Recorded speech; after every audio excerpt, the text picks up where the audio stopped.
Olá, pessoal. Boa noite. Eu sou a Carolina Faria e esse é o primeiro dia da maratona Festas e Férias Design de Interiores para Ambientes de Lazer, uma iniciativa da EBAC. Nesse primeiro encontro, a gente vai falar sobre o futuro da casa de veraneio e como diversos conhecimentos e conceitos relacionados à arquitetura, design de interiores e paisagismo se unem para criar ambientes de relaxamento, lazer e conforto. Eu vou ficar em contato aqui com vocês durante todo o evento pelo chat, tá? Então, vocês podem aproveitar para mandar suas dúvidas e comentários para o nosso convidado de hoje ao longo do encontro, tá bom? E, aproveitem também para dizer para a gente de onde vocês estão vendo a gente hoje, se vocês já atuam na área da arquitetura, de design de interiores, de paisagismo, tá? Vamos conversar aí um pouquinho pelo chat, tá? Toda vez que vocês forem colocar alguma pergunta no chat, eu peço que, por favor, apertem esse ponto de interrogação que está em cima do local onde a gente escreve a pergunta, porque aí a pergunta aparece aqui destacada na nossa apresentação, tá bom? Isso aí, sejam bem-vindos, bem-vindas. Durante esse encontro, a gente vai ter também uma oferta exclusiva para vocês, tá?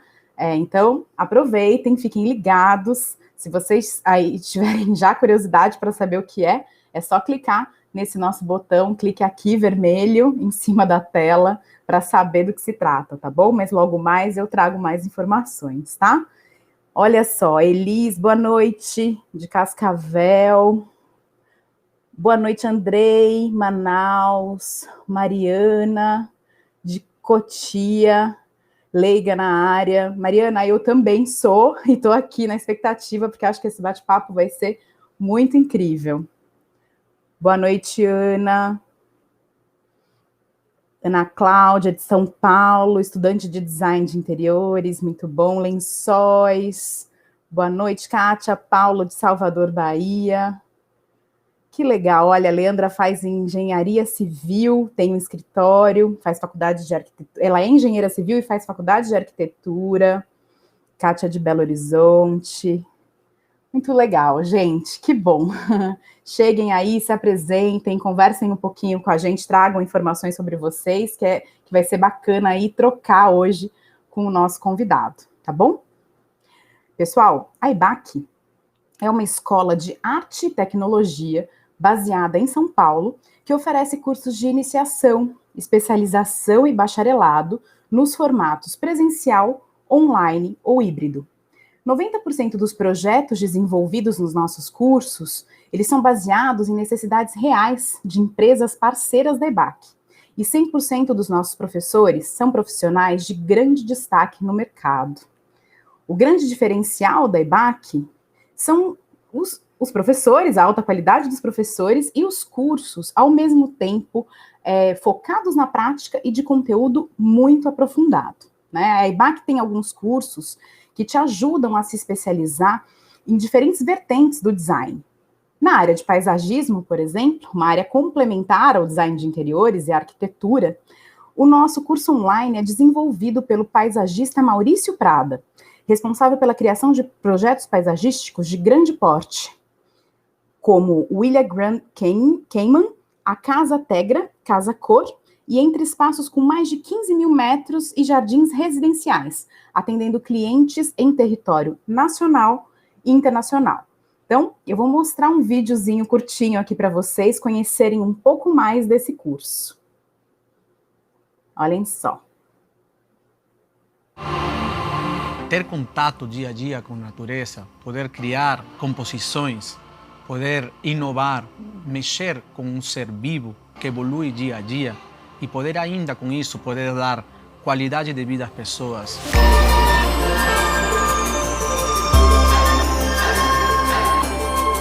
Natureza, bem-estar e qualidade de vida. Meu nome é Maurício Prada, bem-vindos ao curso de Paisagismo da EBAC. Hoje em dia, todo mundo quer uma área externa, todo mundo quer uma qualidade de vida, quer um espaço, liberdade. É importante identificar que o paisagismo está em contínua ligação com a arquitetura. acompanhando as volumetrias, criando espaços e sensações.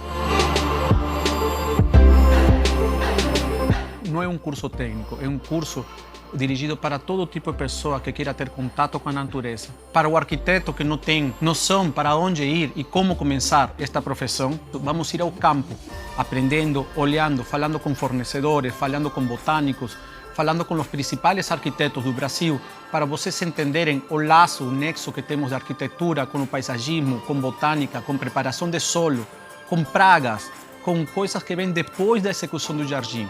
Elaboração de projeto para vocês se poderem especializar, identificar classes de jardim, identificar espécies.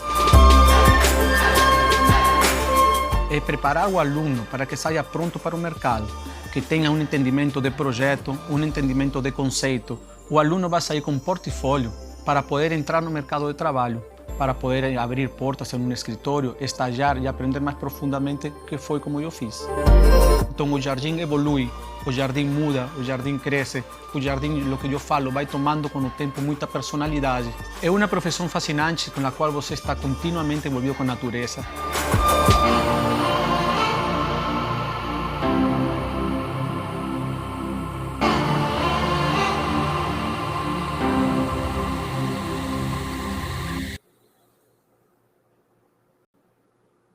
Muito legal. Gente, aí um pouquinho sobre o nosso curso online de paisagismo. Ao longo do encontro, eu vou trazer aqui mais informações sobre o curso, tá? E hoje, agora, tenho o prazer de receber aqui o nosso convidado dessa noite, que é o Otávio Rienck. Ele é arquiteto e urbanista, formado em 2007 pela Universidade Federal de Pelotas. Ele dirige o escritório RMK Arquitetura, que desenvolve projetos de diversas escalas e programas de maneira horizontal e multidisciplinar, buscando, através da síntese projetual, propor soluções completas e pertinentes. O escritório atua também na coordenação e gerenciamento de obras e incorporações. Seja muito bem-vindo, Otávio. Chega mais.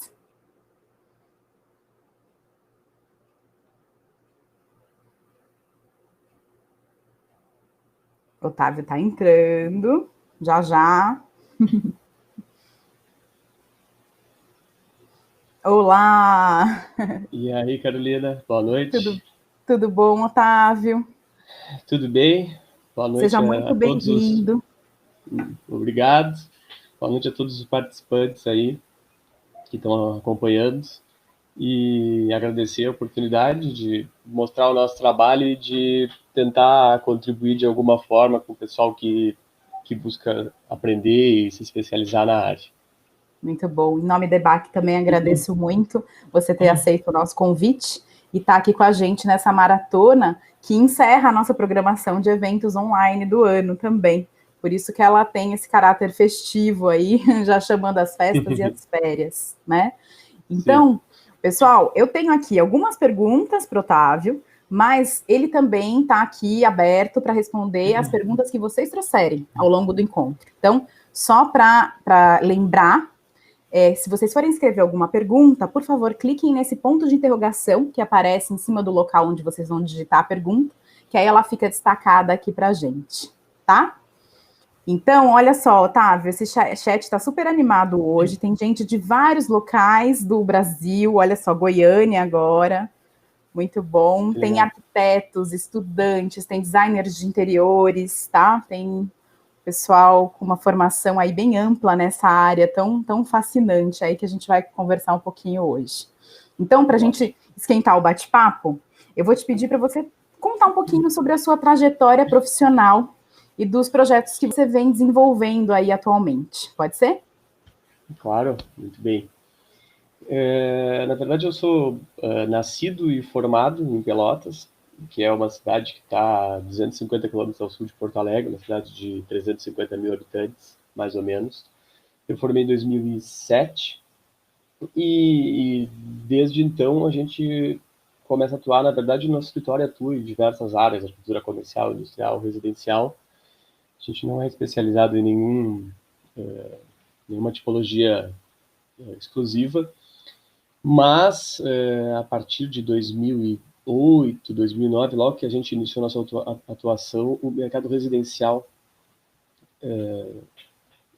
criou uma grande demanda por projetos unifamiliares aqui na cidade de Pelotas, que foi basicamente onde a gente, por uma demanda de mercado, acabou se afinando e aprendendo a trabalhar mais e criando mais bagagem, mais portfólio, vamos dizer.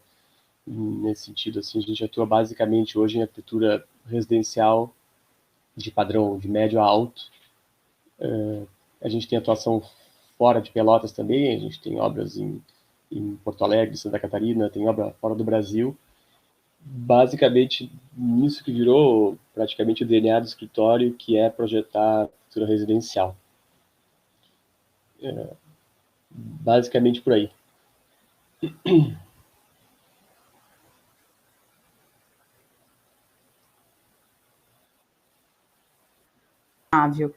Quais são os principais elementos que você considera aí em um projeto, né, elementos, características, em um projeto que seja um projeto de casa de veraneio, ou que seja um projeto que leve em consideração esses ambientes de lazer e de descanso, né, seja em residências oficiais, né, ou em casas, né, que já feitas, né, com essa finalidade.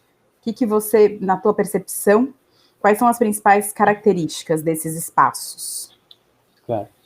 Eu acho que é importante eu deixar claro que a gente projeta residências no sul do Brasil e que, pelo que eu vi do público aqui, é um clima completamente diferente de, sei lá, 80% do país. Então, as nossas residências, elas são adequadas tanto ao verão, que é um verão quente, chega a ter 35 graus, alguma coisa assim, mas todas as nossas residências também são adaptadas ao inverno, a gente chega a ter temperaturas muito próximas de zero aqui. Então, a gente até, as nossas casas, elas são casas, aqui no sul, pelo menos, de praia, de descanso, mas elas também precisam ter essa questão de resistir ao frio, ser mais versáteis. Então, o exemplo, inclusive, o case que a gente vai trazer, na verdade, de casa de férias, é uma casa que já está em Santa Catarina, que já tem uma visual mais voltada ao mar, uma relação um pouco diferente, e aí ela consegue trazer elementos realmente de descanso, de praia, uma arquitetura desprovida de ornamentos, desprovida de grandes elementos decorativos e mais despojada, totalmente informal, com materiais, dentro do possível, materiais naturais, não sendo materiais industrializados. E uma coisa que nesse case a gente vai mostrar e que vai ser uma característica importante em residências de descanso, normalmente em praias ou montanha ou o que for, é tentar amenizar ao máximo o impacto ambiental, porque em grande parte dos casos esse tipo de edificação vai se implantar em ambientes ou protegidos ou com grande presença de vegetação e de espécies vegetais, que é fundamental que o arquiteto consiga projetar da forma o mínimo de intervenção possível, e claro que o paisagismo venha a perceber e entender essa mesma ideia e se integrar de forma a preservar ao máximo o meio em que vai se estar construindo, que em geral, boa parte dos casos, não é um meio urbano tão consolidado quanto uma cidade, uma capital, uma coisa assim. Sim, tem essa preocupação de como intervir menos nesse ambiente, é isso? Como você compõe com ele? Exatamente. É bastante provável que uma casa de descanso não se insira num meio urbano denso e que Sim. haja mais elementos a serem preservados e que a gente tente ser o menos agressivo possível. Uma outra questão, às vezes, são lugares um pouco mais remotos, que têm um pouco mais de dificuldade de materiais e mão de obra, que a gente vê casos em que o pessoal considera construções industrializadas para conseguir até ter menos impacto no local, realmente. Mas essa questão da sustentabilidade e preservação do ambiente é uma questão que vai ser muito forte. Vertical, né? No projeto inteiro. Sim, exatamente. Muito importante. Então, Otávio, compartilha com a gente aí algum case que você tenha desenvolvido E fala um pouquinho sobre ele, sobre como foi desenvolver esse projeto, por favor. Muito bem. Vou compartilhar minha tela aqui.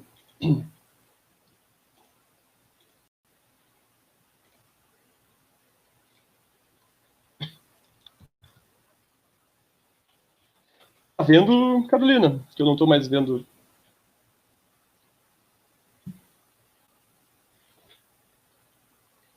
Carolina?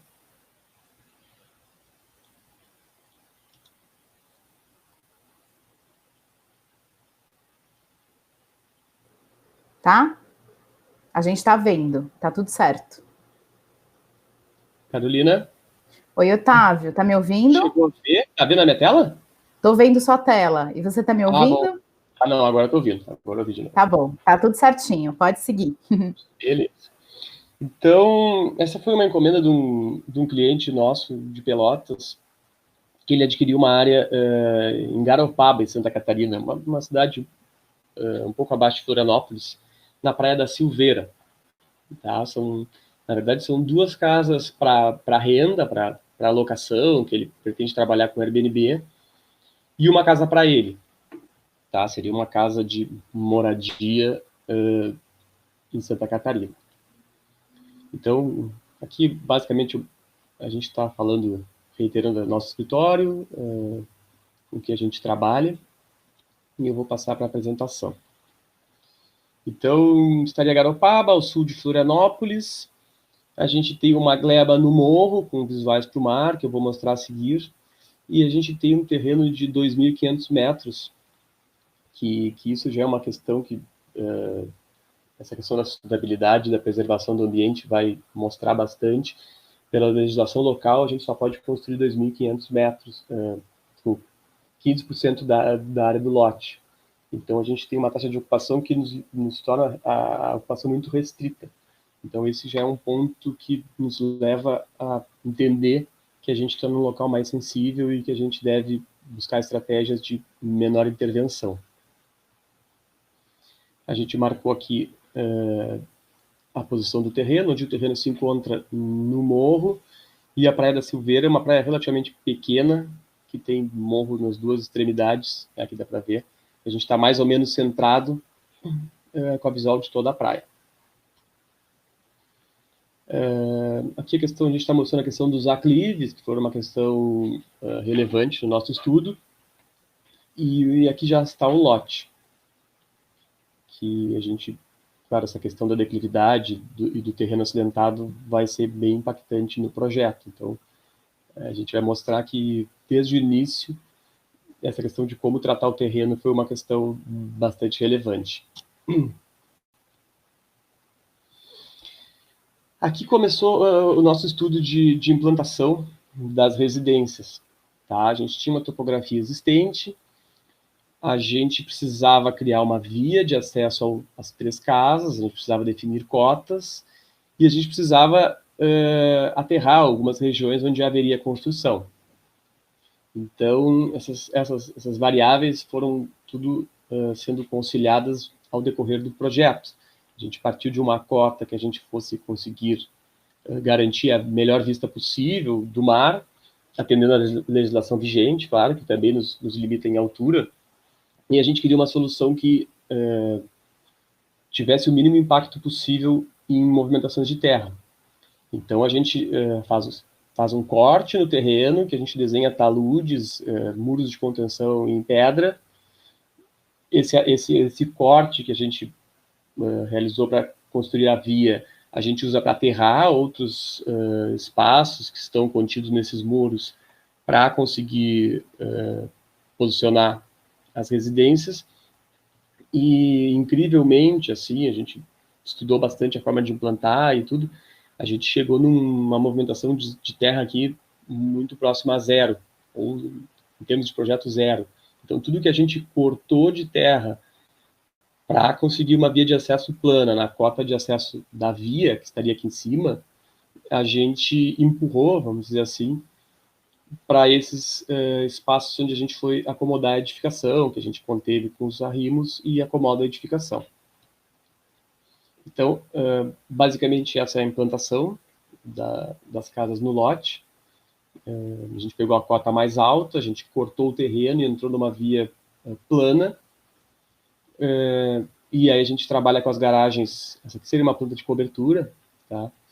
E a gente trabalha com as garagens na cota da via e toda a residência em pavimento único acima dessa cota das garagens. Então aqui estaria a cota, a gente acessou o terreno, a gente entra praticamente em nível, a gente tem lugar para estacionar os veículos e depois áreas técnicas de serviço e de depósito nessa cota de acesso da via, e aí se sobe para as 3 residências que estão elevadas acima da via e que são 3 residências completas. Cada uma tem 3 suítes e um ambiente de estar integrado com um espaço de churrasqueira, que é uma coisa que para a gente aqui no Sul é muito importante. E a gente tem as piscinas integradas nessa varanda gourmet, que a gente chama, com churrasqueira. Essas 2 casas da esquerda para aluguel e essa aqui é a casa do proprietário, ela é um pouco diferente, um pouco mais ampla, enfim, um pouco diferenciada. Então aqui eu vou começar a mostrar as imagens. Também dentro dessa história de atender ao mínimo impacto possível no ambiente, a gente propôs que as coberturas fossem coberturas verdes, que a gente consegue reter um pouco do regime de chuvas, da precipitação pluvial dentro dessas coberturas, e consegue também refletir menos calor para o entorno imediato. Então essa que seria a vista de cobertura das casas. E depois aqui a gente já teria como as residências se implantaram no morro.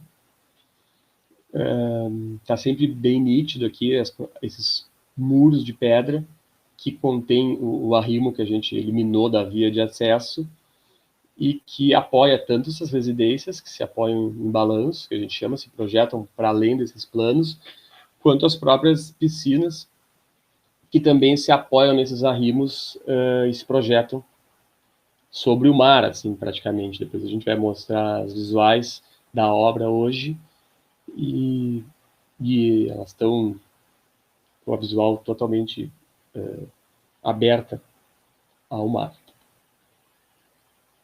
Então a gente vai passando uma outra visual.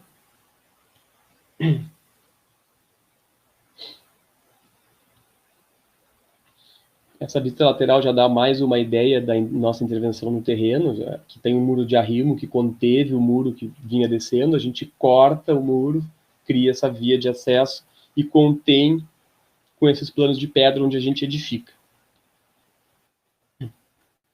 Novamente, isso aqui é uma fachada da rua, então como a gente cria essa zona plana para acessar e como o terreno cai e precisa ser contido para se adaptar a demanda.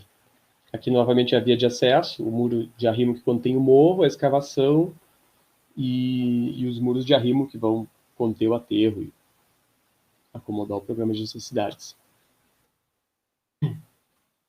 Depois, algumas visuais do render, que como eu havia falado anteriormente, no nosso escritório a gente projeta arquitetura, mas sempre que se projeta arquitetura, se pensa em espaços de paisagismo e se pensa minimamente num conceito de design de interiores. Então, o nosso escritório ele não faz, a gente especializou basicamente em arquitetura e conciliar outros projetos complementares que a gente chama, como engenharia de hidrossanitária, engenharia elétrica, todos os técnicas que vão envolver edificação, mas a gente acaba abrindo espaço para profissionais que venham a se integrar. Então, a gente sugere volumetrias e massas de jardim, mas isso posteriormente é complementado por um profissional que normalmente atua exclusivamente nessa área. Então, ali já tem algo que se pensa em paisagismo, a gente tem uma ideia de projetos de interiores, de conceito, vamos dizer assim, do que a gente imagina que se adeque à nossa arquitetura e claro, consequentemente ao projeto em si.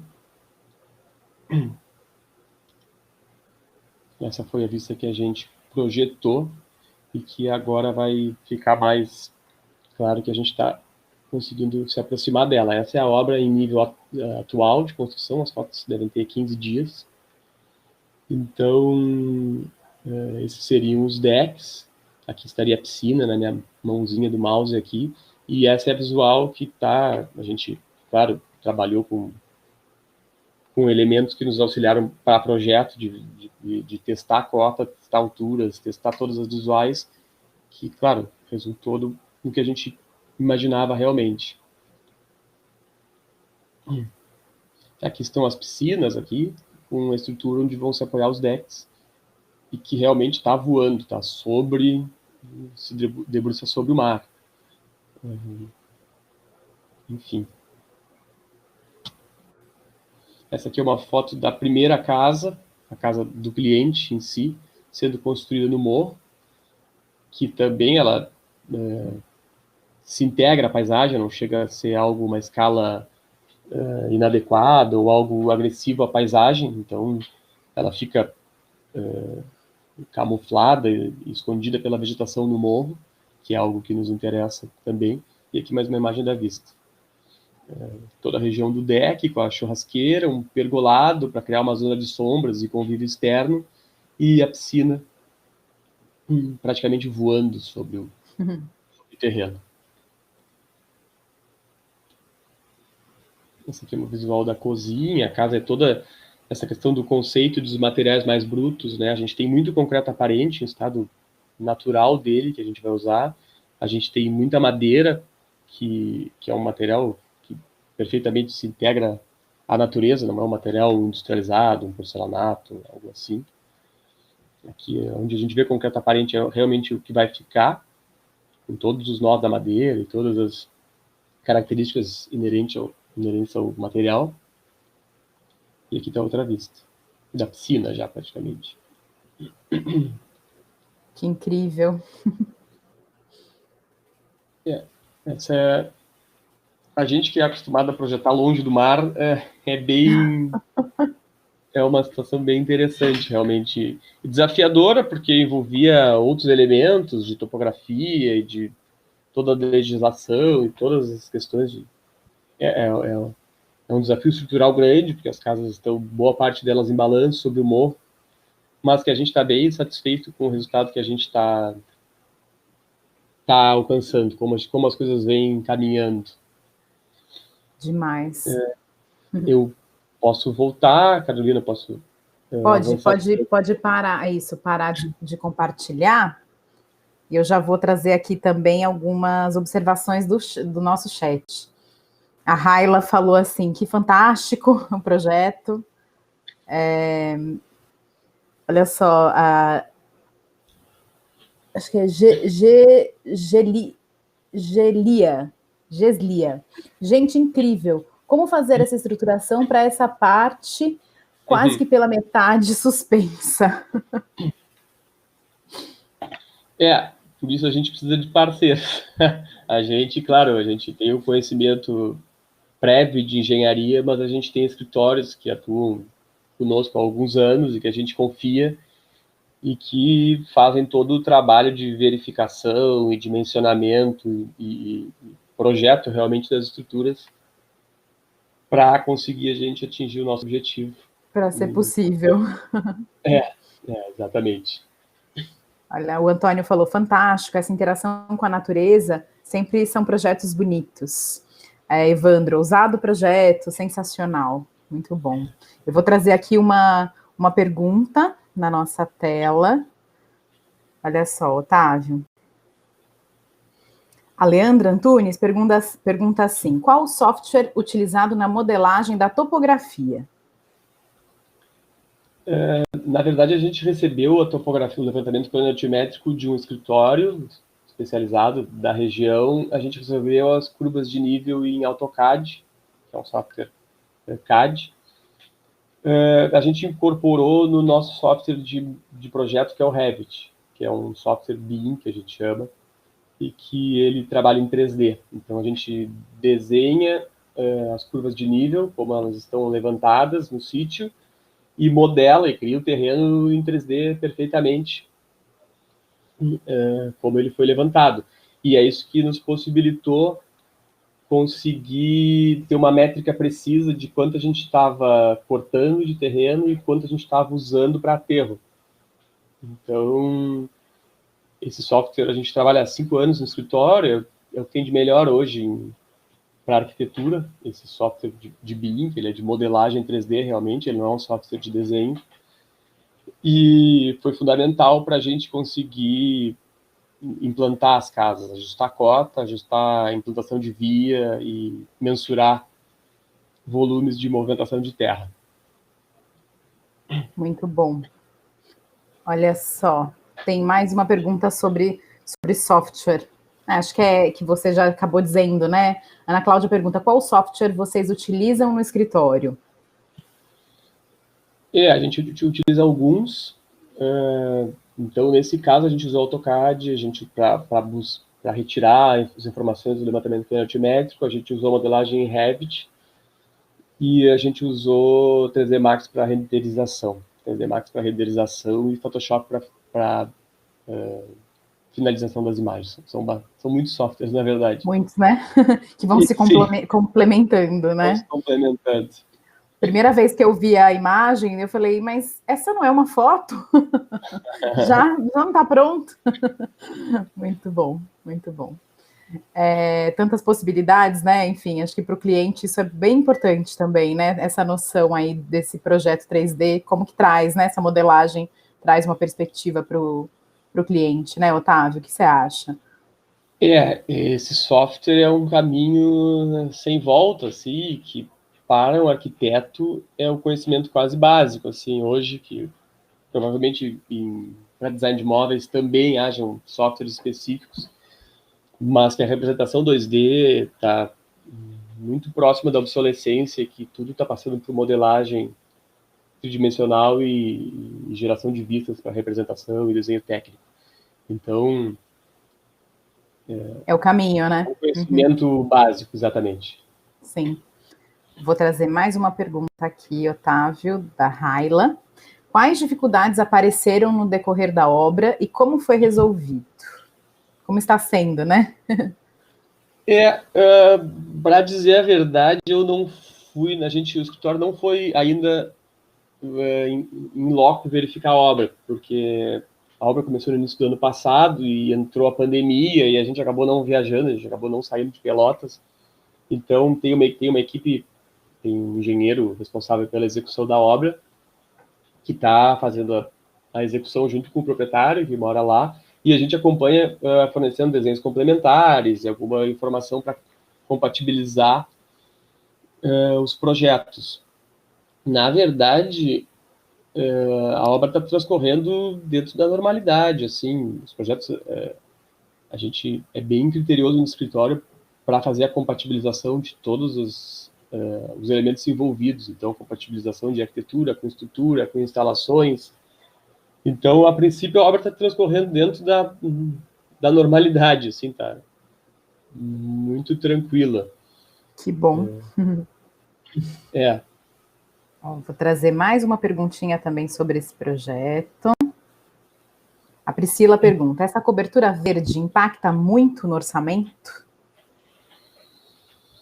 Sim. Temos que ser honestos. A gente até não tem eu desconheço a rúbrica assim, de qual a verba vai ser utilizada para a cobertura verde, mas a cobertura verde ela começa causando uma sobrecarga na edificação, porque ela vai ter uma lâmina d'água, ela vai ter um substrato, ela vai ter a própria grama, então ela gera uma carga grande na edificação que vai repercutir desde as fundações até toda a estrutura da edificação, além do custo de impermeabilização, o tipo de solução de fornecedor que vai possibilitar a execução da cobertura.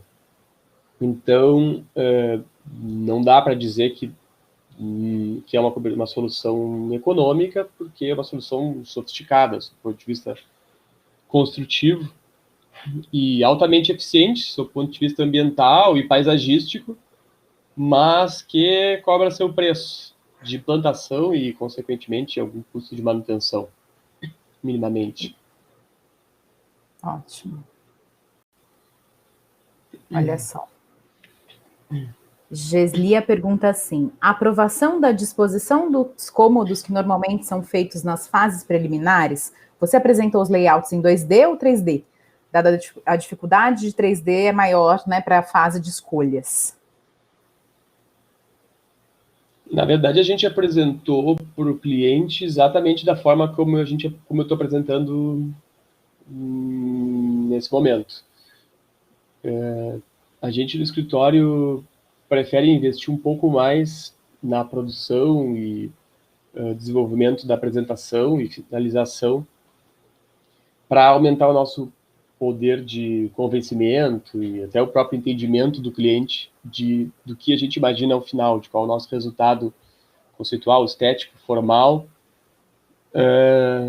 em vez de, em geral, a gente costuma evitar apresentações parciais de demonstrar somente planta ou alguma coisa assim. A gente costuma investir mais tempo e apresentar o que a gente imagina realmente enquanto produto final do nosso projeto. Bom, trazer agora mais uma pergunta, Otávio, da Jéssica. Quais os cuidados que precisam ser tomados para o conforto térmico em um projeto litorâneo como apresentado? Nesse projeto, quais outras soluções para amenizar as altas temperaturas foram utilizadas, além da cobertura verde? A cobertura verde é um excelente elemento de isolamento térmico de coberturas. Tá? Então, ela desempenha esse papel de forma muito eficiente. Algo que a gente costuma projetar para casas de lazer, residências urbanas, espaços de lazer são os espaços avarandados. Então, a gente precisa proteger, evitar orientações solares, digamos assim, posicionar cômodos para orientações solares mais quentes, procurar ao máximo criar soluções de sombreamento às esquadrias para impedir que a insolação adentre a edificação de forma muito forte, muito representativa. A gente procura sempre ter estratégias de possibilitar ventilação cruzada, que é uma estratégia de projeto de arquitetura que possibilita que haja uma ventilação, que o ar entre, mas que também o ar seja possível que ele saia, que ele atravesse a edificação, que nessas casas a gente elas têm grandes aberturas sombreadas para o mar, que podem ser abertas e o ar vai sair nas faces opostas ao mar. Então, a gente sombreia a esquadria, a gente abre para ventilação e a gente permite que o ar cruze a edificação. Então, são estratégias que tornam a edificação muito eficiente. As paredes em concreto, elas têm regiões em que elas são de concreto, elas têm isolamento térmico interno e têm alvenaria convencional internamente. E na nossa proposta, a gente propõe todos os vidros duplos. Seria algo que Santa Catarina ainda tem períodos de frio, então o vidro duplo ele conserva calor para períodos de maior frio. Então, claro, vai ter muito vento e tudo, então a casa tem tudo para ser muito eficiente da forma como ela está implantada, longe do solo e naquela cota próxima ao mar. A gente acredita que vai atingir um nível bem alto de conforto ambiental. Que bom. Interessante, né? Otávio, deixa eu te perguntar, você falou um pouquinho sobre como essa junção aí dessas funções, né, do designer de interiores, do paisagista, né, como que isso tudo vai complementando, né, essa obra, enfim, esse projeto, como a arquitetura pensa isso, né? Então, como que você acredita que a arquitetura se alia, né, e o design de interiores, enfim, a conceitos básicos de paisagismo, por exemplo? Na verdade, o arquiteto, e no nosso caso específico no escritório, nós somos generalistas. A gente conhece um pouco de muita coisa, de muitos temas, desde arte até estrutura, até instalações de rede lógica até jardim.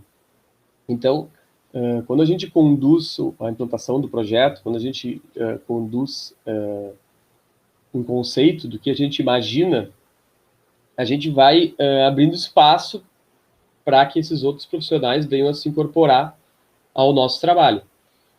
Então, nesse caso específico, o paisagismo ele é pouco perceptível porque a gente está voando sobre o mar praticamente, então a gente não está aberto a um jardim, mas em grande parte das nossas casas a gente busca a integração com o espaço externo.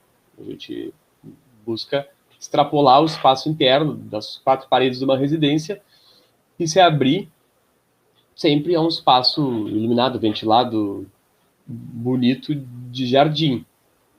Então, em muitos casos, a arquitetura ela cria deliberadamente vazios. A gente propõe espaços abertos dentro das nossas residências para projeto de jardim. Então, claro, a gente quando faz todo o estudo, a gente já propõe um conceito, o conceito tanto da arquitetura, que já vai induzir a um determinado conceito de jardim, e de mobília, e de iluminação, o que for.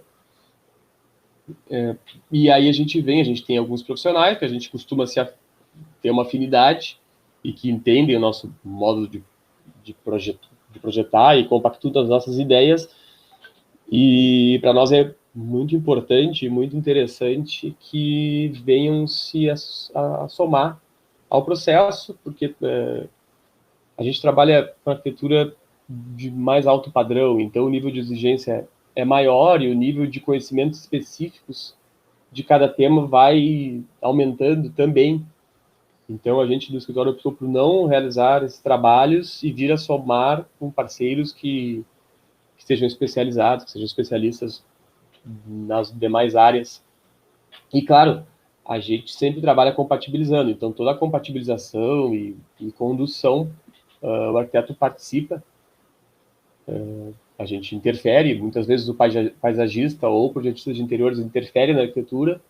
Sim. Como o contrário pode ser verdadeiro, a gente também pode achar que alguma solução não seja tão pertinente, que comprometa algo que a gente idealizou. Então a gente procura trabalhar de uma forma que venha a gerar uma sinergia e que tanto o paisagismo quanto as demais especialidades venham a somar e agregar o que a gente imagina. O projeto é uma unidade, né? Enfim, então como agregar isso tudo, né? O projeto é uma unidade, infelizmente ou felizmente a gente não consegue abraçar tudo. Então a gente sente falta realmente de ter um bom projeto de interiores, de ter um bom projeto de paisagismo, de ter um bom projeto técnico, que a gente não consegue, dentro da nossa estrutura hoje, atender, mas que a gente tem a sorte de contar com bons parceiros que venham a contribuir bastante para a nossa produção. Muito bom. Então, Otávio e pessoal que está aqui com a gente, eu vou seguir um pouquinho no nosso roteiro.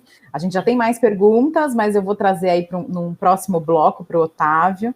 Então, para quem chegou aqui com o nosso webinar já começado, eu estou aqui com o Otávio Rienck, arquiteto e urbanista, que dirige o escritório RMK Arquitetura e desenvolve projetos de diversas escalas e programas de maneira horizontal e multidisciplinar, buscando, através da síntese projetual, propor soluções completas e pertinentes.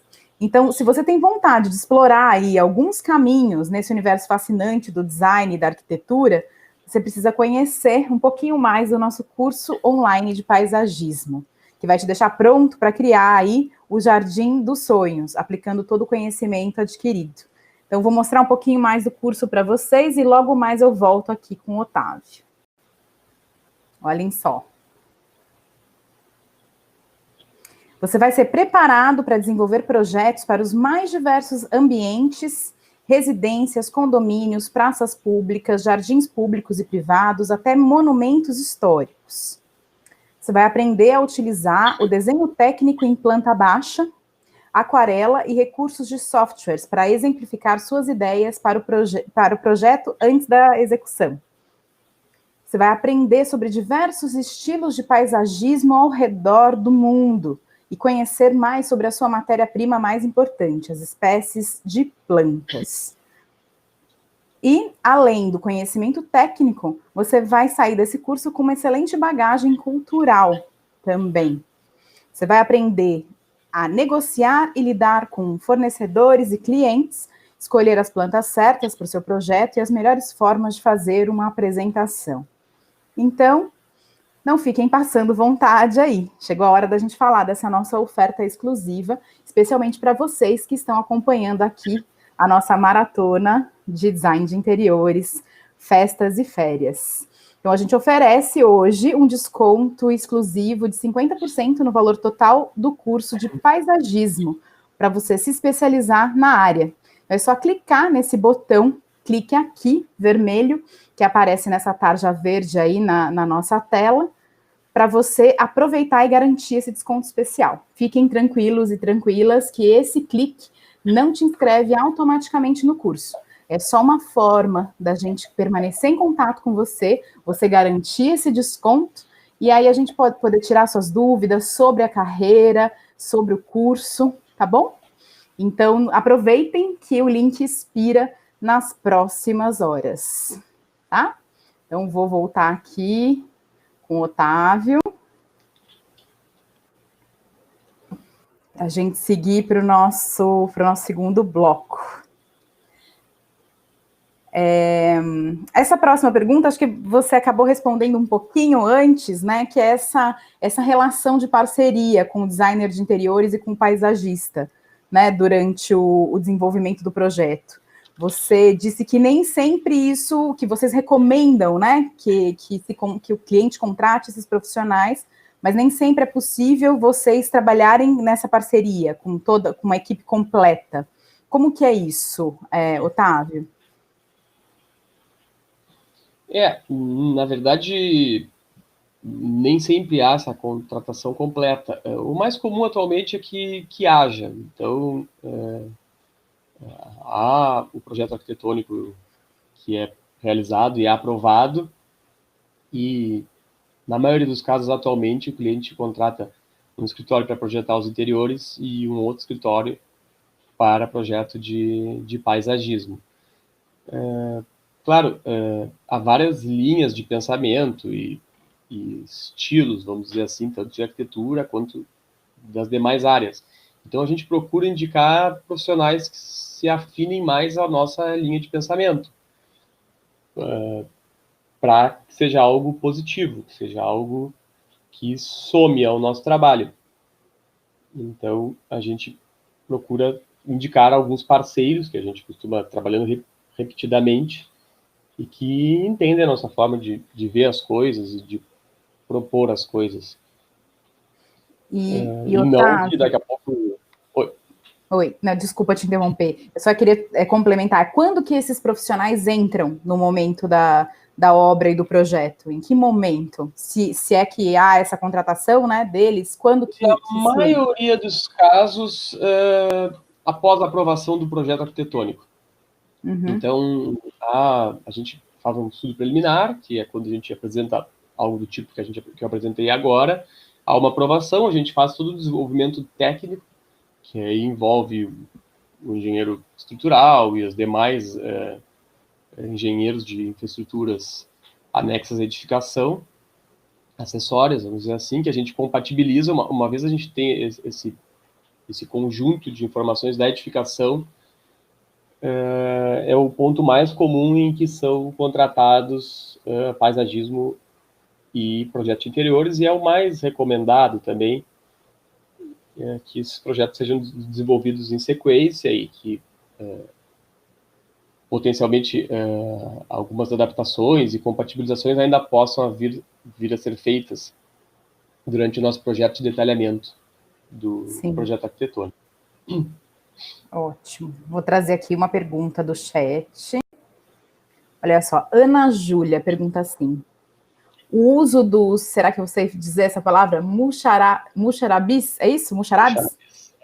Muxarabis em varandas ou espaços de lazer, ar livre, é pouco utilizado. Como transformar esse fato e tornar mais comum, disseminar entre os projetos essa solução? Na verdade, no nosso caso, a gente utiliza bastante. Eu até vou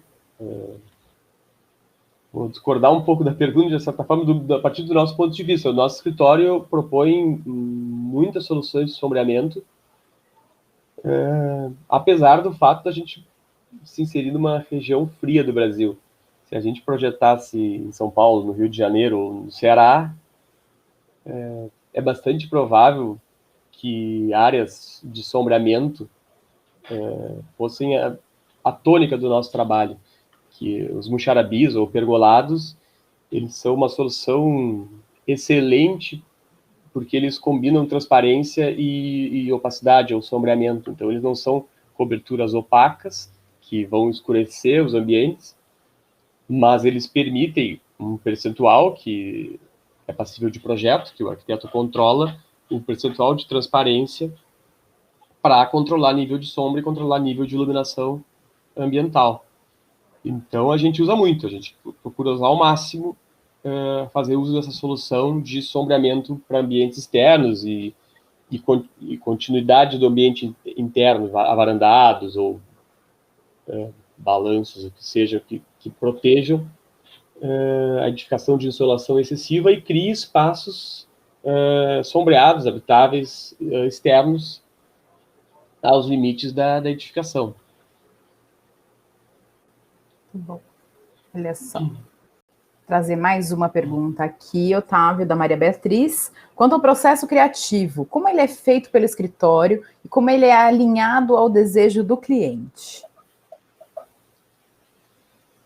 Na verdade, através de entrevistas. Todo o processo se inicia com entrevistas ou um briefing, ou a gente tenta ter uma conversa com o cliente e tenta ter um entendimento do que o cliente está imaginando. Nem sempre o cliente consegue verbalizar o que ele imagina, do que ele gosta, e a gente tem que ter capacidade de ler entre linhas e de entender algo que nem sempre é tão explícito. No nosso escritório, a gente atua há 12, 13 anos, então o cliente que chega no escritório hoje, ele já mais ou menos conhece a nossa abordagem, a nossa forma de atuação, nossa linguagem, o nosso repertório. Então acaba se tornando um pouco mais fácil, por um lado, porque por outro lado a gente sempre procura se reinventar, não adotar soluções repetitivas. A gente procura no escritório surpreender o cliente, dar passos adiante. Então, na verdade, a gente, no contato com o cliente, busca captar as referências, as influências e os anseios do cliente, e internamente, enquanto equipe, a gente busca sempre novas formas de comunicar, novas ideias e novos conceitos que a gente procura exprimir para a gente ser um escritório vivo, um escritório dinâmico, um escritório que quem nos contratar no que vem, a gente espera que tenha algo diferente do que a gente entregou esse ano. Esse ano. Uhum. E assim por diante. Então, o projeto ele tem muito do cliente, mas ele tem bastante do escritório também. Muitas vezes, o arquiteto se preocupa, se centra totalmente no cliente, mas o cliente demanda que o arquiteto se expresse. O cliente ele demanda ser surpreendido. Ele quer Sim. que o arquiteto surpreenda e imprima a personalidade, que crie algo diferente. Então, é muito importante entender o cliente, mas é muito importante entender o escritório, o que a gente quer. A gente vai se posicionar, o que a gente vai entregar também.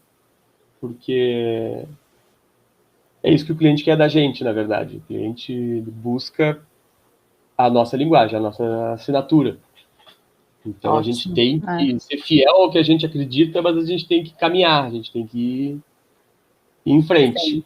Isso que a gente procura dentro do escritório é um exercício diário. Todo dia a gente procura se reinventar e... se surpreender, enfim. Uhum. Com certeza. Bom, trazer mais uma perguntinha aqui sobre essas parcerias aí, né, com designers de interiores e paisagistas, enfim, todas as parcerias de um projeto arquitetônico, né? Essas parcerias encarecem o projeto? O Antônio, né, pergunta, né? Não é? sob o ponto de vista de investimento, sim. É mais conhecimento que está sendo demandado, é mais conhecimento que está sendo agregado, é mais valor que está sendo agregado. Então, depende muito da forma de abordagem. Assim, claro, vai haver mais um gasto, vamos dizer assim, com outros profissionais, mas está se investindo num outro nível de conhecimento. As nossas edificações com um jardim bem projetado, elas vão se valorizar bastante. Então, sim, vai haver um maior investimento em outros profissionais e irá agregar outros valores ao Valores, né? projeto. Uhum, Exatamente. A sim, gente, enquanto profissional, que estão nos assistindo, imagino que desejem ser, nós não somos custo, nós somos, na verdade, valor. Então, quando está gastando num paisagista, está se comprando um ambiente melhor, um ambiente mais bonito, um ambiente mais integrado ao entorno, um ambiente mais agradável. Então, sim. sim, a gente procura olhar da forma que a gente está agregando valores, na verdade, Sim, à muito bom. construção. Olha só. A Gésilia pergunta assim: da forma apresentada, por exemplo, o projeto completo e não parcial, o poder de convencimento é maior realmente, mas já houve casos de o cliente não ficar confortável com a disposição, layout e querer mudar como proceder, né? Impacta muito para o projeto? Essa é uma questão que ela é presente no escritório constantemente, porque sim, a gente faz um alto investimento em avançar bastante numa apresentação, numa proposta, e a gente não validou alguns pontos com o cliente. A gente está assumindo o risco. A gente se arrisca a se distanciar do que o cliente imagina. Há casos em que realmente a gente avançou na apresentação e a gente não conseguiu atender a demanda do cliente. Sim. Na verdade, no escritório a gente tem um entendimento de que o risco ele tem sido bem sucedido e de que ele vale a pena. Nosso poder de persuasão aumenta muito, a gente consegue ser melhor compreendido, a gente consegue fazer o cliente entender melhor e perceber melhor por que a gente adotou determinadas soluções. Então, a gente ainda acha que, dentro do nosso histórico de projeto, é extremamente vantajoso a gente apresentar o projeto num nível superior, vamos dizer assim, que muitas vezes, em muitos dos casos que há modificação, não se perde tudo. Sim. A gente propôs uma materialidade, a gente justificou uma decisão de planta por uma questão formal, a gente propõe determinados materiais e formas de se construir. A gente é um risco, há um custo em muitos dos casos, mas a gente ainda vem considerando como positiva a experiência Uhum. de De apresentar num nível investir nisso. mais, de investir num nível mais melhor resolvido, de soluções mais explícitas, mais explicitadas, vamos dizer assim. Sim, muito bom. Até assim, essa é a política do nosso escritório. A gente sabe de escritórios que preferem, a gente se questiona muito isso, envolver mais o cliente em etapas iniciais, trazer o cliente para tomar decisões em fases mais embrionárias do projeto. Mas o cliente, ele ainda assim, ele é um leigo, então ele não tem uma visão completa. Por isso Sim. a gente prefere ir até o fim, porque o cliente, é bastante comum o cliente fazer determinadas concessões, sob o ponto de vista funcional, que é muito onde o cliente se apega assim no início, de atender uma demanda Sim. programática de funções. O cliente que vê o produto final, o resultado do que a gente está desenhando, ele consegue fazer concessões. Então ele consegue, eu estou perdendo aqui, mas olha o que eu ganhei. Porque fazer projeto se trata basicamente disso, de escolher. A gente não tem soluções perfeitas para nenhum cliente. Então, a gente sempre abre mão de determinadas coisas, priorizando outras. A gente ter um nível de apresentação mais alto nos leva a que o cliente perceba melhor as nossas escolhas, na verdade. Muito bom. A Gésia respondeu assim, legal, obrigada pelas considerações. Diz que ela não tinha pensado dessa forma, né? Normalmente aprendemos a seguir um processo com as aprovações do cliente. Bom saber que tem outras formas, apesar dos riscos, né? Essa forma de proceder, né, com a aprovação do projeto. Eu não acho que a nossa forma seja certa, até é um processo que envolve retrabalho. A gente se questiona muitas vezes é bastante frustrante, mas, assim, vamos dizer, 80% dos casos é bastante recompensador, porque o cliente realmente ele é surpreendido, realmente ele vê valor no que está sendo apresentado e facilita o nosso trabalho. Sim. A gente sente, às vezes, que o cliente participando muito do processo se gera uma certa insegurança no cliente. Então, o cliente, ele não, muitas vezes, ele não quer participar, ele até não sabe muito como participar. Ele contrata arquiteto para o arquiteto resolver o problema, em geral. Então, assim, quando a gente envolve muito o cliente de uma fase muito incipiente, gera até uma certa insegurança no cliente, porque eu fui lá, contratei o escritório e ele está me perguntando. Como que eu vou resolver isso? Exatamente, eu não comprei participar do processo, eu comprei uma solução. É muito bom poder participar, mas, assim, muitos dos clientes não têm nem disponibilidade de tempo, nem capacidade técnica de entender minimamente todos os fatores que a gente leva em consideração para projetar arquitetura. Sim. Então, a gente prefere trabalhar mais no desejo do cliente e propor algo que supra essa demanda de comprar uma ideia do que a gente está desenhando. De comprar, como nessas casas, uma varanda suspensa com uma piscina a 10 metros do solo, só vendo o mar, não vendo nenhum vizinho na minha frente. Então, eu tô na minha sala, tá o mar na minha sala, eu vou para a varanda, que tem vento e tem sombra, e eu entro na piscina. Se a gente conseguiu entender que era isso que o cliente queria, e se a gente conseguiu desenhar isso, ou se o cliente nem imaginou que isso pudesse existir, e a gente conseguir até o fim e demonstrar isso, a nossa chance de obter êxito é muito grande. A gente tendo uma proposta consistente e tendo uma representação qualificada, parece que a chance de sucesso é bem alta. Sim, você vai entregar algo que ele nem imaginou que ele poderia desejar, inclusive, né? Exatamente. E, Otávio, durante a pandemia, né, a gente, enfim, soube aí, né, enfim, que algumas casas de veraneio foram transformadas em residências oficiais, né?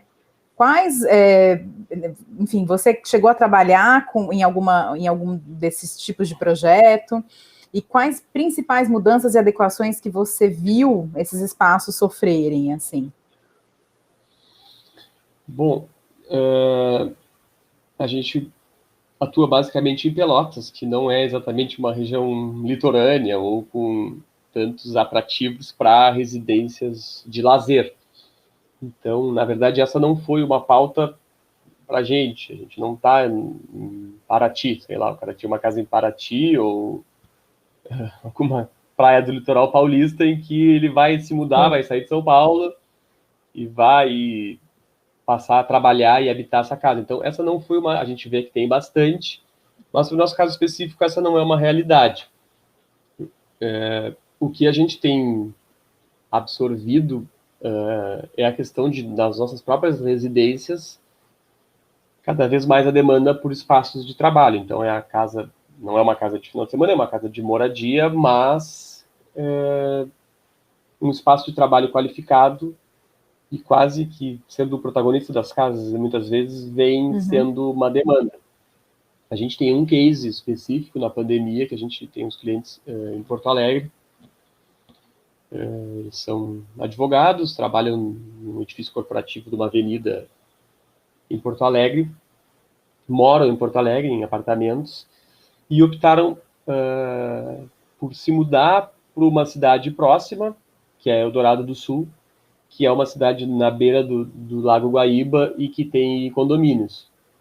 Então, é uma cidade que está a 15 minutos da região corporativa de Porto Alegre. Então, a gente tem um caso de clientes que realmente estão saindo da capital, estão parando de trabalhar presencialmente diariamente e estão optando por, nessa residência, que é um condomínio com lagos e que se liga ao Guaíba, de ter um espaço muito relevante e protagonista na residência de trabalho com vista para o lago, com um espaço qualificado para trabalho remoto em, sei lá, 60% da semana.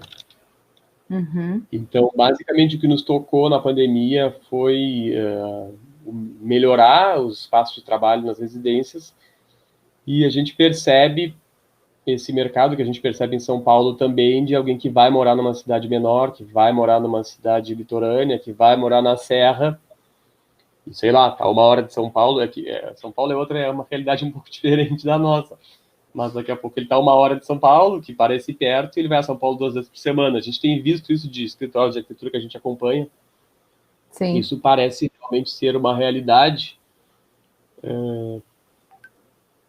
essa divisão entre presencial e remoto. Pelotas é uma cidade pequena, a gente não tem tanto problema de trânsito, a gente não tem tanto problema de altos custos Sei. de aluguéis comerciais ou aluguéis residenciais que a gente vê em São Paulo. Então, São Paulo é tudo até mais complexo.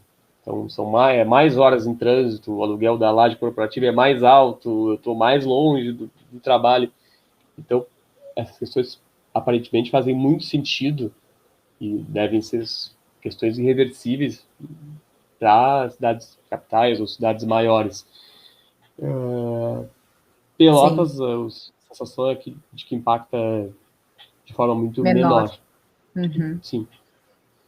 Muito bom. E, Otávio, falando em portfólio, né, em construção aí de portfólio, em divulgação do teu trabalho, né, quais plataformas o escritório usa, né, para divulgar os trabalhos e para atrair novos clientes? Como que vocês têm sentido que tem funcionado melhor aí? A gente tem um site, que o site, na verdade, leva o meu nome, é o www.otaviorienque.com. A gente Vou trabalha colocar aqui no chat para o pessoal, tá? Beleza. A gente tem Facebook, a gente tem Instagram, que a gente vem atualizando periodicamente, e a gente tem algumas redes profissionais ou técnicas da área da arquitetura que muitas das vezes acaba que até de forma surpreendente os clientes também acompanham. Então, a gente tem projetos publicados no ArcDaily, que é um site com milhões de seguidores, tem o ArcDaily Mundial e tem o ArcDaily Brasil.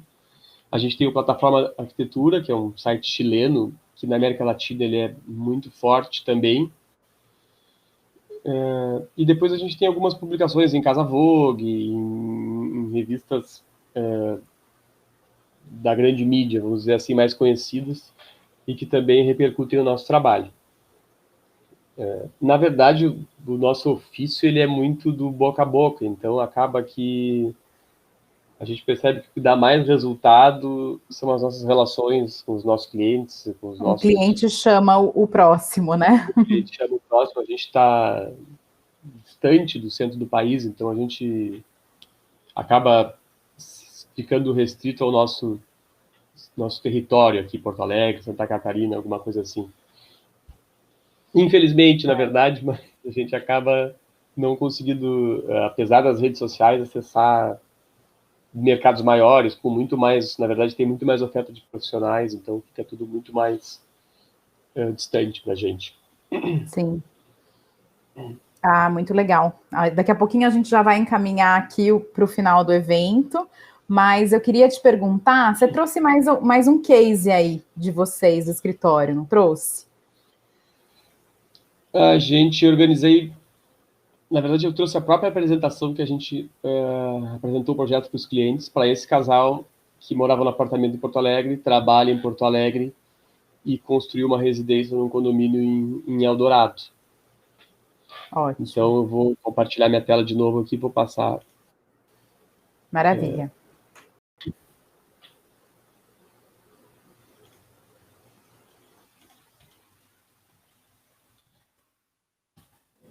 Tá vendo? Carolina? Carolina?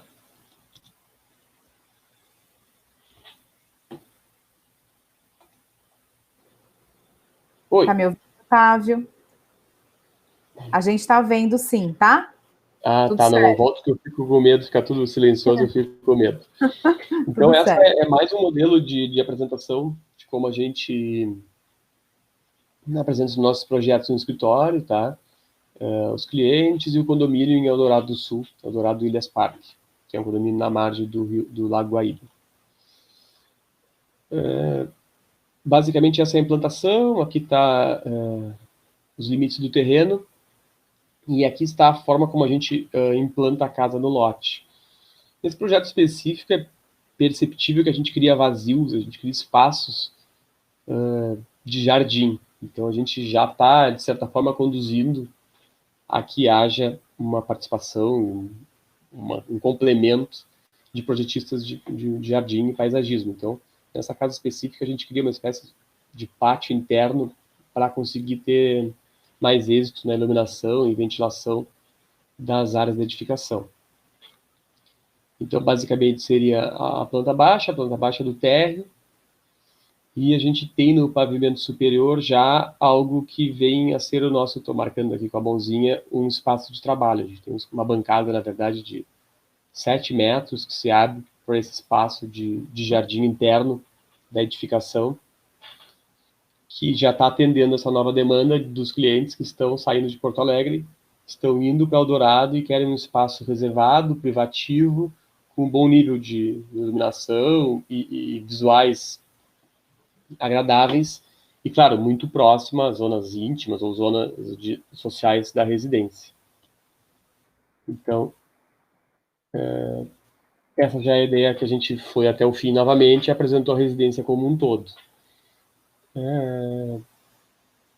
Nesse nível de apresentação fica claro a materialidade que a gente imagina, os volumes em pedra natural, todo o espaço que a gente propõe para paisagismo, todos os volumes amadeirados, que possibilitam uma fachada ventilada, que a gente tem esquadrias, a gente tem brisas, a gente tem elementos protegidos por essa madeira.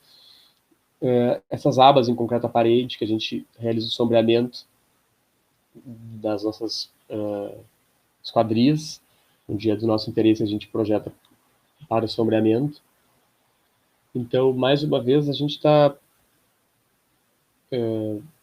avançando ao máximo o nosso nível de apresentação para que a gente possa ser mais convincente e ter mais êxito na aprovação do projeto. E no caso específico do nosso webinar aqui, a gente está demonstrando claramente que a gente está praticamente chamando e convidando outros profissionais para que venham a participar do processo com a gente e venham a detalhar especificamente imobiliário, venham, nesse caso, especificar elementos e venham, de fato, a contribuir para agregar valor. Muita gente que está vendo pode pensar que o que a gente está mostrando aqui é um projeto de interior.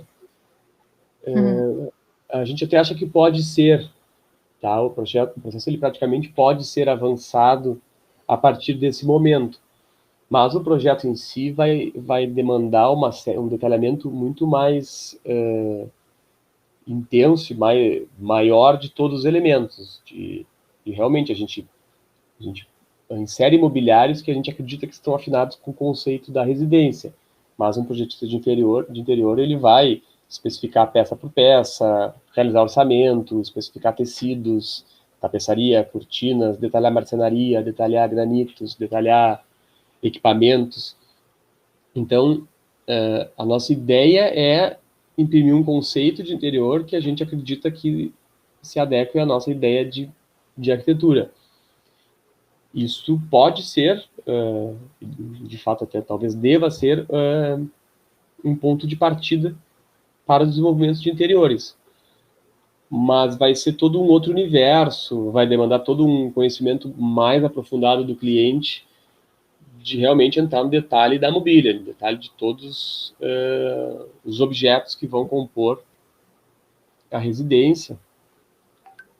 E realmente requer um aprofundamento bastante grande. Sim.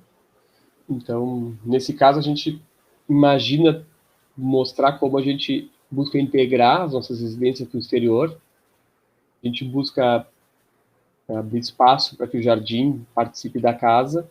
A gente busca criar espaços sombreados do exterior, que as casas possam se abrir plenamente e se integrar a espaços sombreados e consequentemente, se integrar a zonas de lazer, como piscinas ou o que for. Essa é uma casa ainda a ser implantada em um condomínio urbano. Eldorado é uma cidade muito pequena, quase uma cidade dormitório de Porto Alegre, mas é ainda um espaço urbano de uma residência completa, que atende a moradia eficientemente, atende a uma demanda de espaço qualificado para trabalho, mas atende a uma demanda de lazer. Parece uma casa de veraneio, né? Sim, sim. Na verdade, a gente tem esquadrias de alto desempenho de vidro duplo para o inverno, a gente tem uma lareira, mas a gente tem grandes panos que se abrem, a gente tem uma churrasqueira que serve na rua, que serve na piscina. Então, é isso que eu havia falado, que é uma característica da nossa arquitetura aqui no sul do Brasil e até no Uruguai, nosso vizinho aqui, de ter que atender uma demanda de 3 meses de frio intenso. Sim. Então, e acaba, claro, isso acaba resultando numa característica formal, numa característica inerente da nossa linguagem. Sim. De atender ao frio e ao calor também. Que para nós é mais um desafio ótimo de ser trabalhado. Muito bom, Otávio. Olha só, então, antes da gente finalizar o encontro, eu gostaria de te pedir para deixar aqui algumas dicas para quem está pensando em ingressar aí nessa área vasta, né? Seja de design de interiores, paisagismo, arquitetura, enfim, essa área de projetar espaços, né? Aí de convívio. Dica é sempre muito, muito difícil de dar dicas, né? O que eu poderia dizer é que é uma área muito ampla, que vai envolver muitos conhecimentos. É uma área que é importante uma certa relação com as artes, tudo que é tipo de arte, da música ao cinema, artes plásticas, o que for. Então, um profissional que vai projetar, que vai propor soluções criativas, ele tem que ser um profissional que está minimamente conectado ou maximamente conectado a esse mundo das artes, a esse mundo de uma crítica sobre o mundo que a gente habita. Então, é um profissional que vai ter que ter esse viés, vai ter que se interessar pelo tema e tudo, mas, ao mesmo tempo, é um profissional que vai ter que ter um conhecimento técnico muito apurado, porque ele vai ser demandado por isso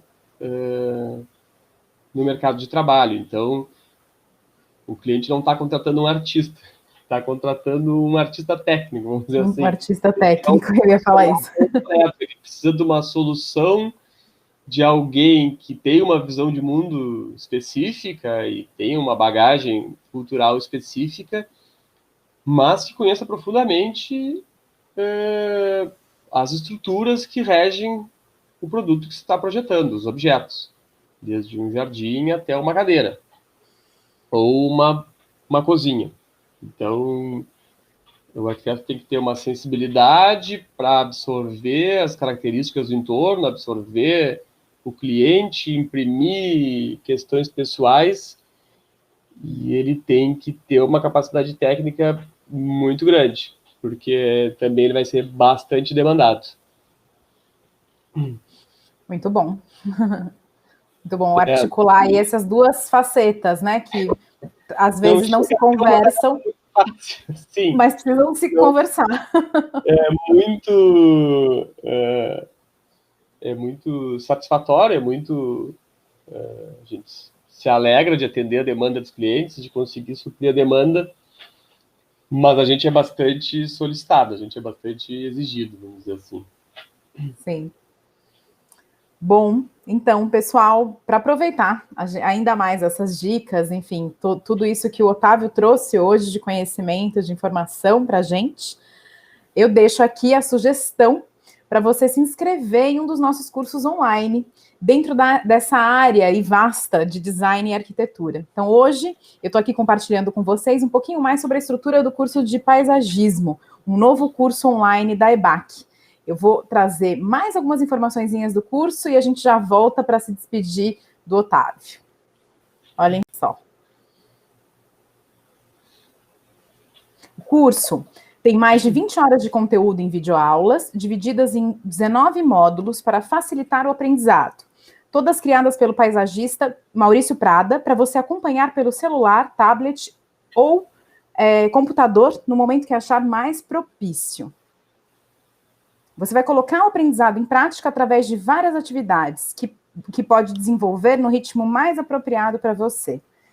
E você também recebe feedbacks individualizados dos tutores para aprimorar ainda mais os seus trabalhos. Você encerra o curso desenvolvendo um projeto autoral para consolidar todo o conhecimento adquirido e enriquecer o seu portfólio. Então, aproveitem essa oportunidade especial, clicando aí nesse link para garantir o desconto de 50% no curso online de paisagismo. Nesse botão, clique aqui, ou no link que eu coloquei no chat, tá? Tanto faz, para vocês garantirem aí esse desconto, pois com esse cadastro a gente segue em contato com você para tirar suas dúvidas sobre as carreiras, sobre os cursos, tá bom? O link e esse clique não te inscrevem automaticamente no curso, tá? Fiquem tranquilos, mas cliquem agora, porque daqui a pouco ele vai ser desativado, tá bom? É uma oferta especial para quem está aqui acompanhando esse encontro tão especial hoje. Encontro especial, oferta especial. Então, a gente agradece muito a participação de todos e todas. Deixamos aqui também os contatos da EBAC, caso vocês queiram entrar em contato com a nossa equipe, que está sempre à disposição para ajudar. Otávio, muito obrigada pela presença, pelo compartilhamento aí dos projetos, né, enfim, de toda a experiência aí do seu escritório. Muito bem, Carolina. A gente agradece também a possibilidade de contribuir aí e participar com o pessoal que mandou perguntas aí e muito legal de alguma forma, quem está interessado pela área. Otávio, além do seu site, você quer deixar mais algum contato aqui para o pessoal? Ou lá tem tudo? Não, já? Lá tem tudo. Vai ter os links ali para o Instagram, que é RMK Arquitetura. Tá, e ali vai ter, também no nosso site, tem os links para as plataformas mais técnicas. Galeria da Arquitetura, Plataforma Arquitetura e ArcDaily. Olha só, o Antônio deixou aqui no nosso chat. Tem vaga para estagiário de design de interiores no seu escritório? Parabéns. Muito top. Não está fazendo interiores, como eu vim colocar aqui. Quem sabe a gente consegue um dia estruturar um departamento de arquitetura de interiores no nosso escritório. O pessoal está agradecendo aqui as informações que você trouxe. A Elis falou, feliz dia do arquiteto. É hoje? É hoje. Gente, obrigado. Que coincidência maravilhosa, que bom! Eu não sabia. Parabéns. Muito bem, muito obrigado. Parabéns, e obrigada por estar aqui com a gente nesse dia especial aí, né? Beleza. Gabriela pergunta se os cursos da EBAC possuem certificado. Sim, possuem, tá? E eu agradeço também, enfim, todo mundo que ficou com a gente aqui até agora, né? Se você curtiu a nossa conversa, dá uma olhada lá no nosso canal do YouTube. Aliás, essa conversa vai ficar gravada lá no YouTube da EBAC. Eu vou trazer para vocês daqui a pouquinho o link de novo, tá? A gente tem eventos anteriores aí de design de interiores, teremos mais eventos sobre paisagismo, sobre design de iluminação, tá? Então, se você curtir algum vídeo, deixa um comentário lá no YouTube. Para a gente é muito importante saber como esses eventos têm ajudado vocês a pensar a carreira de vocês, tá? E amanhã, não percam, né, o segundo webinar da nossa maratona, Desenhando Espaços de Lazer e Descanso, com Bruno Simões, que é o coordenador do curso de Design de Interiores da EBAC, tá? E eu aproveito também para avisar vocês que, infelizmente, o nosso webinar da quinta-feira, A Luz como Estímulo Sensorial, foi adiado, tá? Ele vai acontecer em 2021. A gente, né, pede para vocês acompanharem aí a programação de eventos online no site da EBAC do próximo ano, que a gente logo, logo vai remarcar esse encontro com o Vitor Penha sobre design de iluminação, tá? E a gente também conta com a presença de vocês. Então, Otávio, volta aqui só para eu te dar um tchau oficial. E um tchau oficial para todo mundo também. Enquanto o Otávio volta, eu vou colocar aqui mais uma vez para vocês no chat o link do desconto e o canal da EBAC. Vocês que estão aqui, vocês já se inscreveram para a maratona, então vocês vão receber aí no e-mail um link com acesso para o evento de amanhã, tá bom? Então, muito obrigada de novo, Otávio. Até a próxima. Sucesso para você. Muito bem. A vocês também, para todos. Boa noite para todo mundo aqui. E para quem quiser, né? Amanhã tem mais também. Boa noite para todo mundo. Até a próxima. Tchau, tchau. Tchau, Otávio. Tchau, tchau.